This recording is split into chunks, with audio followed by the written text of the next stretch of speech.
Lord Curzon একটা চিঠিতে লিখছেন, কলকাতাকে সফল চক্রান্তের সিংহাসন থেকে সরাতেই হবে। আরে সুরেন্দ্রনাথ ব্যানার্জির নেতৃত্বে এখানেই তো তৈরি হয়েছিল জাতীয়তাবাদী ইন্ডিয়ান অ্যাসোসিয়েশন, তারপরে এখানেই হয়েছিল অল ইন্ডিয়া ন্যাশনাল কনফারেন্স, আর সেই থেকেই তো কংগ্রেস। সাথে কি ব্রিটিশরা সুরেন্দ্রনাথকে বলতো সারেন্ডার নট? বঙ্গভঙ্গ তো করেই উঠতে পারলো না সাহেবরা প্রতিবাদের জন্য। সিটি অফ ব্রিটিশ এম্পায়ার মানে লন্ডনের পরেই। সে তো পয়সার জন্যে। এখান থেকে ব্রিটিশদের কি মুনাফা, রাজস্ব আদায়, পাট বিক্রি, কোটি কোটি টাকা। কি মুশকিল, কলকাতার নিন্দে করলে ক্ষেপে উঠবে, আর কলকাতার প্রশংসা করলে নিজে নিন্দে করতে শুরু করবে।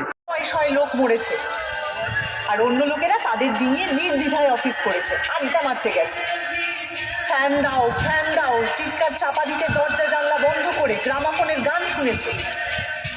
তখন কোথায় ছিল তোমার প্রতিবাদী ফটর ফটর? দেখো, যা করার অনেকটাই করা হয়নি, কিন্তু পাড়ায় পাড়ায় লঙ্গরখানা খোলা হয়েছিল, সে তো ঠিক।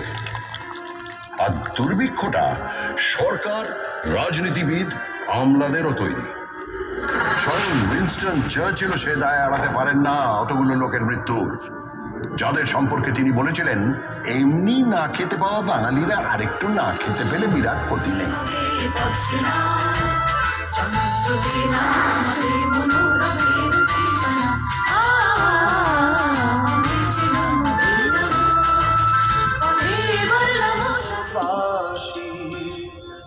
আমি হাসি হাসি করব ফাঁসি, দেখবে ভারতবাসী।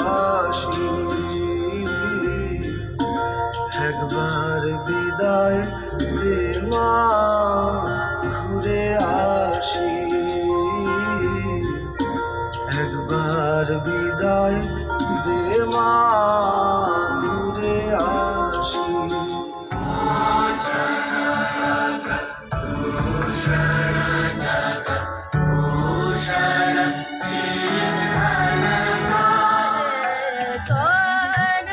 আঠেরোশো 1856 তাকে ইংরেজরা বিনা যুদ্ধে সিংহাসনচ্যুত করে নির্বাসনে পাঠালো কলকাতায়। তিনি ঘাঁটি গাড়লেন মেটিয়াবুরুজে।